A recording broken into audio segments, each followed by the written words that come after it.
Welcome. Tonight, we'll lull you to sleep by gently dragging you back to the year 1847, Victorian London.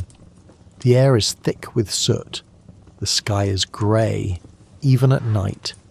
And you're a small, slightly sick child with a cough that hasn't gone away since February. You don't remember how old you are. You've never had a birthday, no one's ever told you one. You sleep under a crooked staircase in a shared boarding house that smells like boiled cabbage, feet, and mildew. A goose lives there too. His name is Clarence. You did not choose each other. He honks in his sleep and sometimes bites you for sport. Your face is permanently smudged. You've never been clean, not properly. Not like the children in the newspapers with bows in their hair and meat in their sandwiches. You've seen meat once. It was on the ground. You looked at it for a long time. You weren't allowed to touch it. You sleep under the staircase. It groans every time someone above you takes a step. A long, aching creak, like the house itself resents your presence.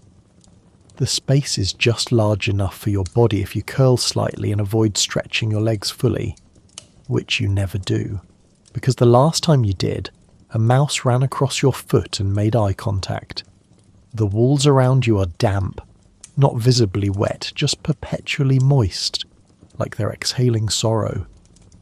Mould grows confidently in one corner. It is the most vibrant thing in your life. There is no door, just a thin curtain made from a torn shirt nailed to the wall. It offers zero privacy and blocks exactly no sound, light, or judgment. The floorboards beneath you are cracked and splintered, dusted in coal soot from your clothing and whatever leaks in from the street outside. You once found a button embedded in one of the cracks. You named it Jeremy. Your blanket is an old potato sack, not even a good one.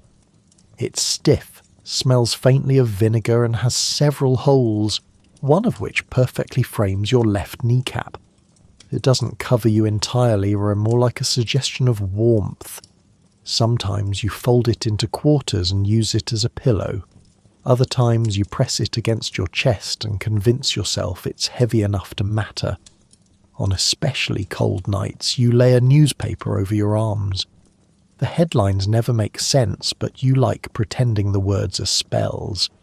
Your actual pillow is your own elbow, bent awkwardly and tucked beneath your head until it loses circulation. You don't mind. It's familiar. It's free. Then there's Clarence, the goose. He appeared one morning in the spring, uninvited and unbothered. He waddled in through the broken back door, settled under the stairs, and has refused to leave ever since. He is large, pale, and filled with disdain. He sleeps next to you, tucked in a nesting shape that radiates both warmth and contempt. His feathers are never clean. He smells like ditch water, and something you can't quite name but strongly suspect is emotional blackmail. Sometimes he honks at 3 a.m. for no reason. Sometimes he stares at you while you sleep. Once you dreamt you were drowning, only to wake up and find Clarence sitting directly on your chest. You screamed. He blinked. That was the beginning of your arrangement. You don't cuddle. You don't speak. You simply coexist. Two unwilling roommates sharing a pocket of air beneath the stairs in the most forgettable corner of London. It is cold, it is damp, it is uncomfortable, but it is consistent.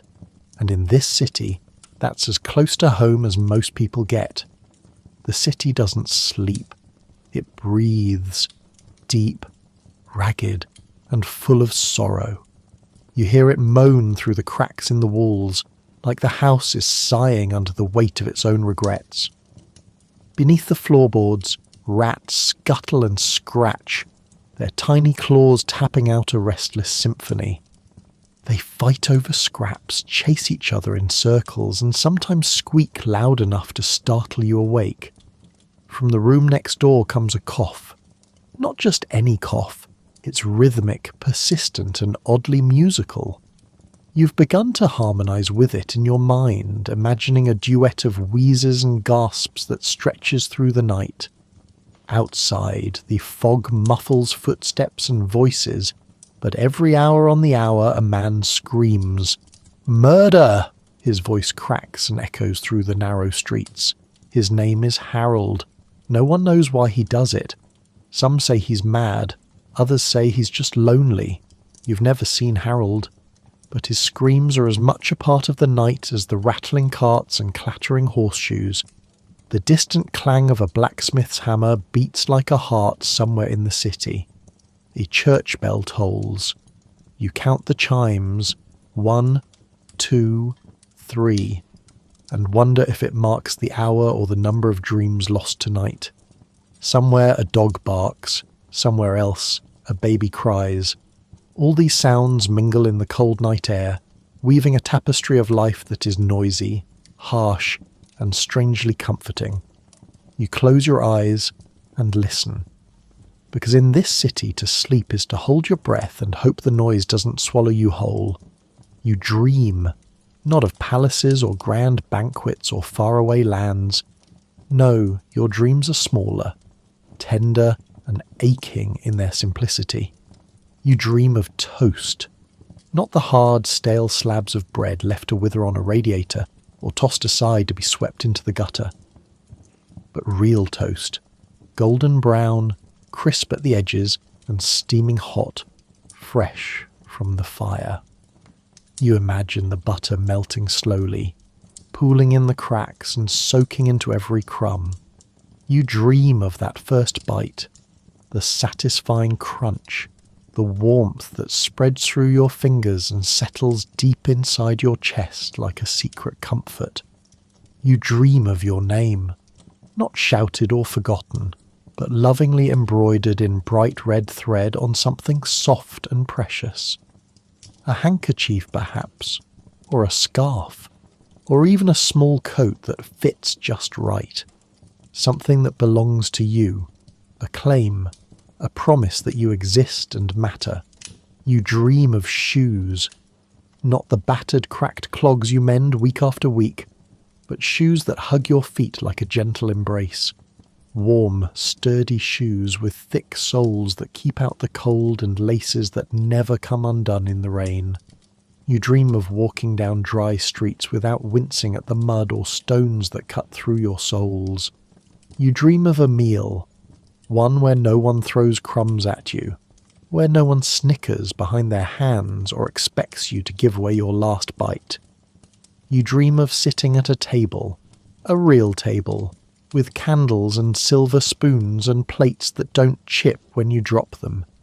You dream of feeling full, of your belly stretching with warmth instead of gnawing with hunger.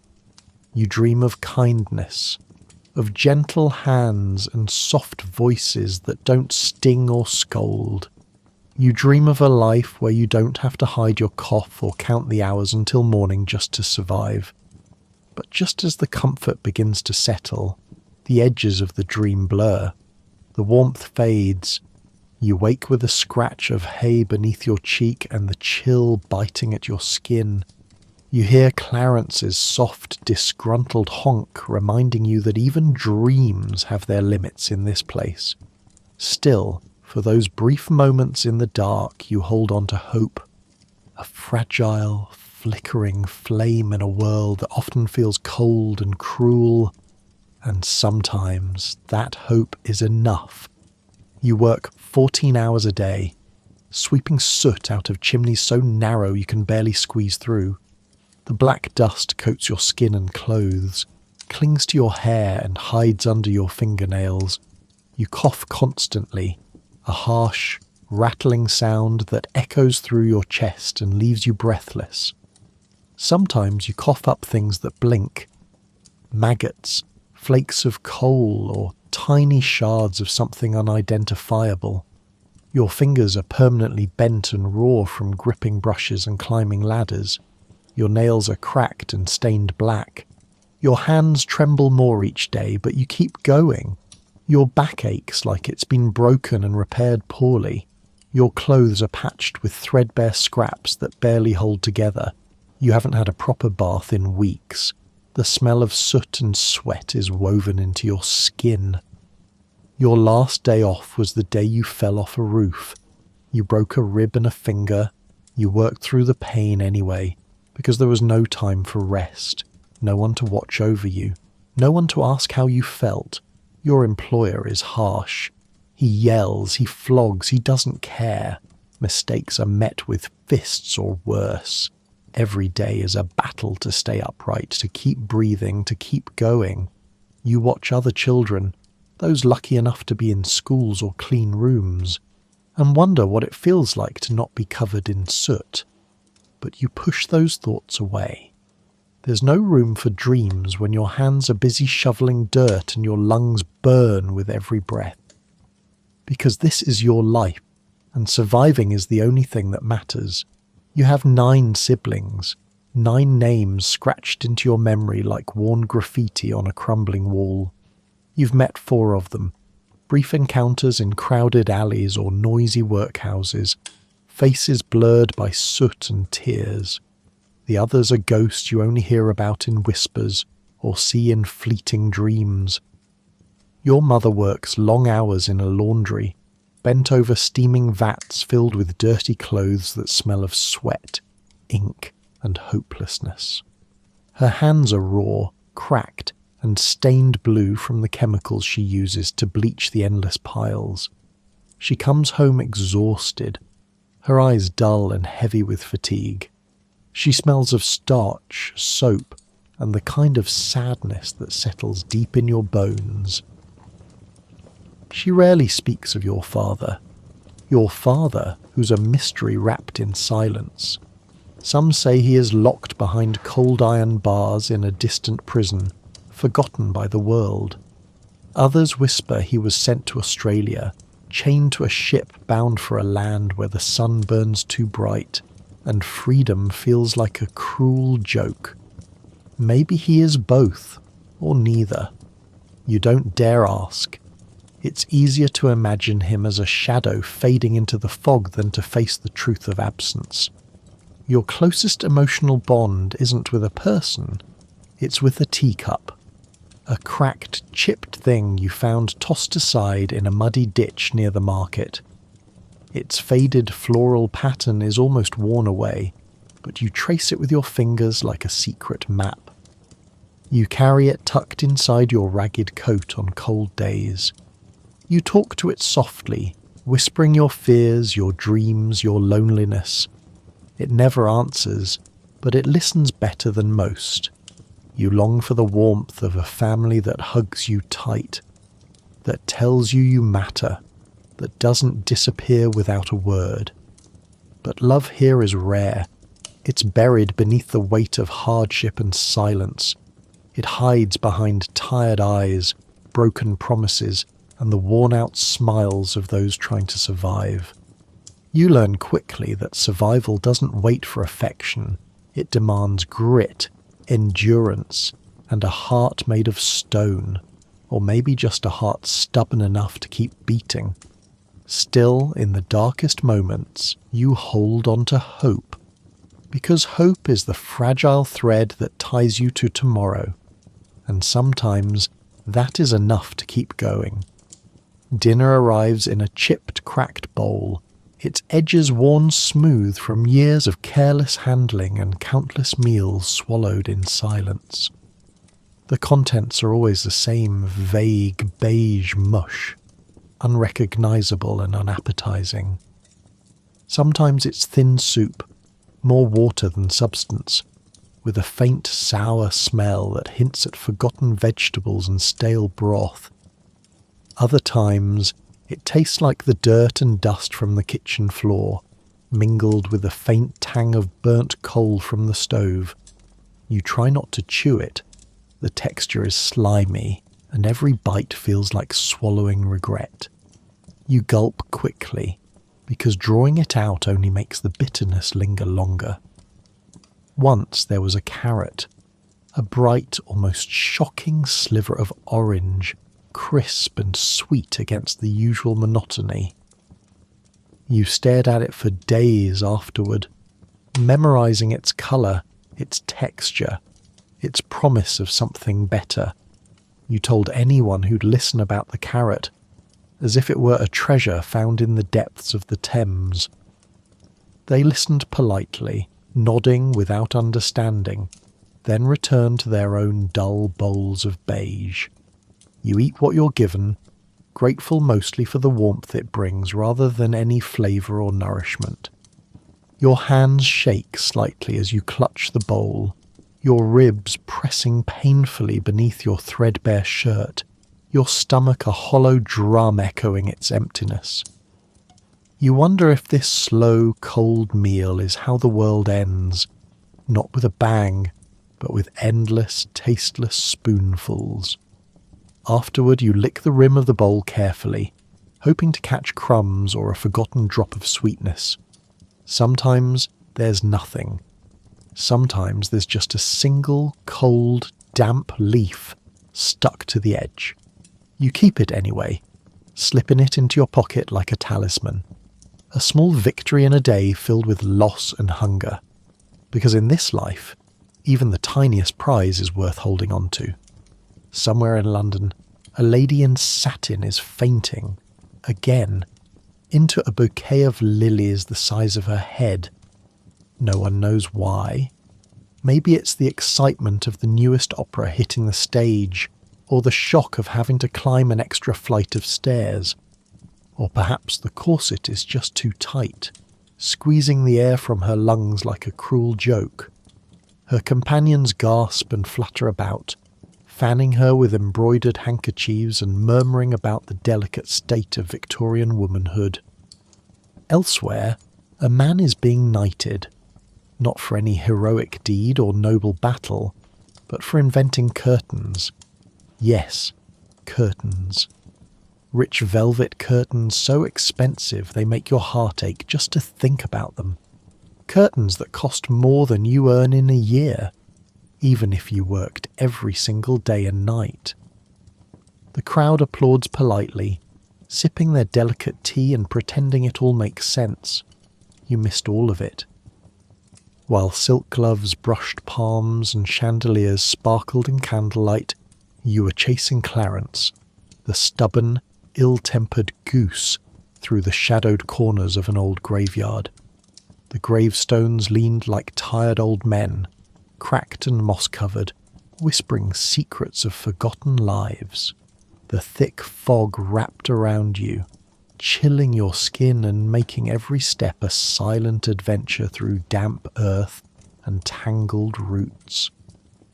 Clarence honked indignantly each time you almost caught him, flapping his wings in a blur of feathers and fury.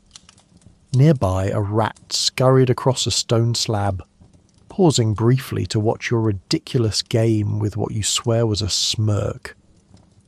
While the wealthy debate the merits of curtains and swoon over trivial dramas, you run barefoot through cold mud, dodging twisted gravestones and biting flies. Your hands bear new scratches. Your worn shoes were lost long ago behind a crumbling wall. Your clothes are soaked and stained, your hair tangled and wild. And honestly, you wouldn't trade this chaotic goose chase for any knighthood, ball or opera performance in all of London.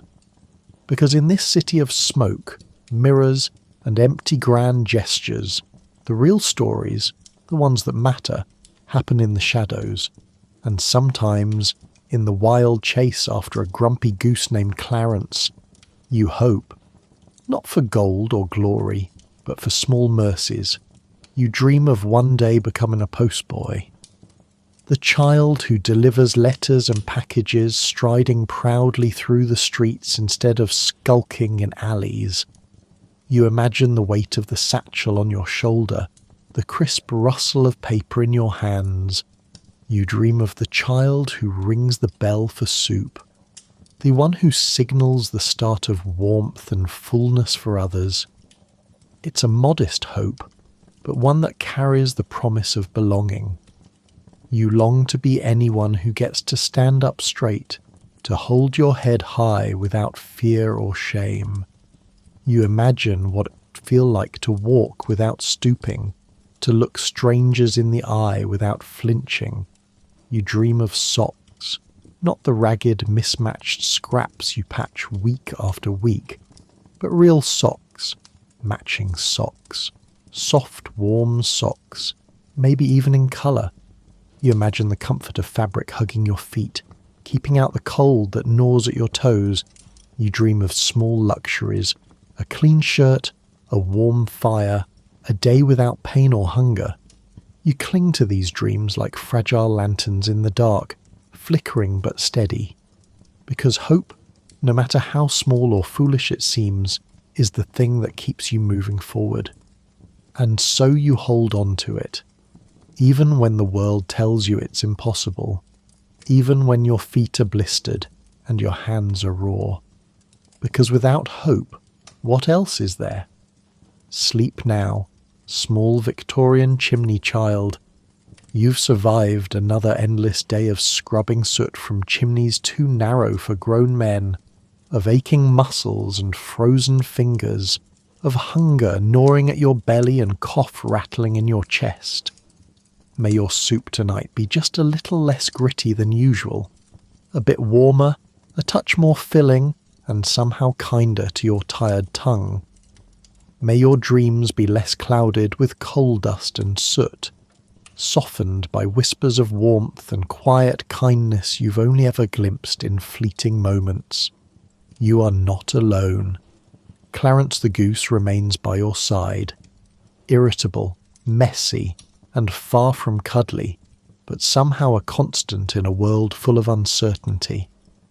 His gruff honks may startle you in the dark, but they are a reminder that even here beneath the creaking staircase, there is life, there is companionship, and there is hope. And to you, the listener, as you settle into your own soft bed, wrapped in blankets that smell like fresh linen rather than smoke and sweat, listen closely. No matter how heavy your worries, no matter how restless your mind, remember this truth. No matter how long your day, how deep your exhaustion, at least you're not coughing up black phlegm into a threadbare sock, while a disgruntled goose named Clarence bites your toes in a damp, coal-streaked corner of Victorian London, 1847. Let that be your quiet comfort tonight. Sleep well. You've earned it.